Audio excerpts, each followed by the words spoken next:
नमस्कार. नमस्कार. काय नाव? आनंदराव पूर्ण? जगन्नाथ रासकर. रासकर. गाव? नांदवळ. तालुका? कोरेगाव. जिल्हा? सातारा. सातारा. बरं, आता तुम्ही डेफ्रेश सोबत जुळलेले आहेत. हा, किती वर्षापासून जुळले?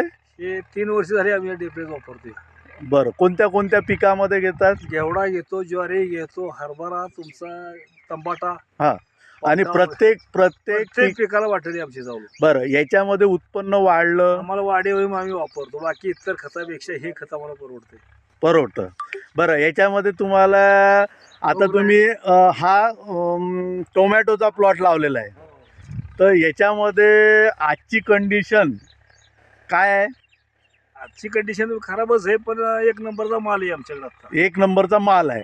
पाणी नसल्यामुळं तुमची अवस्था थोडी बिकट आहे, पण तरी सुद्धा प्लॉट टिकून आहे तुमचं. टिकून आहे. आता तुमची जमीन ओली झालेली आहे थोडाफार पाऊस आल्यामुळं, पण आता अजून तुम्ही याला थोडाफार सुरुवात अजून करू शकतो आपण. आहे फुटवा काढणार, फुटवा- कळ्या निघाला सगळ्यांनी. बरोबर आहे. आणि अजून तुमच्याजवळ 5-7 तोळ्याचा माल शिल्लक आहे. आहे, आहे, आहे. बरोबर. आहे. तर तुम्हाला डेफ्रेश आवडलं? आवडले की. आवडलं ना? आवडले.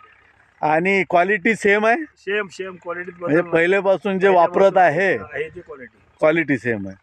पानं वगैरे हे ते फुलकळी काय काय होते याच्यामुळे जाणवलं तुम्हाला? हे जाणवते. नाही, काय काय होते बा? काय फुलकळी निघते संपूर्ण, आहे पद्धतशीर फुटवा निघतो, लांब कांडी लांबतात. अच्छा काही लोकांचं म्हणणं आहे की कांडीला लांबल्यावर माल कमी येतो, असं होतं, पण याचा अभ्यास आम्हाला आहे. अच्छा. बाकी नाही, काय दुसरं सांगण्यात काय मजा नाही.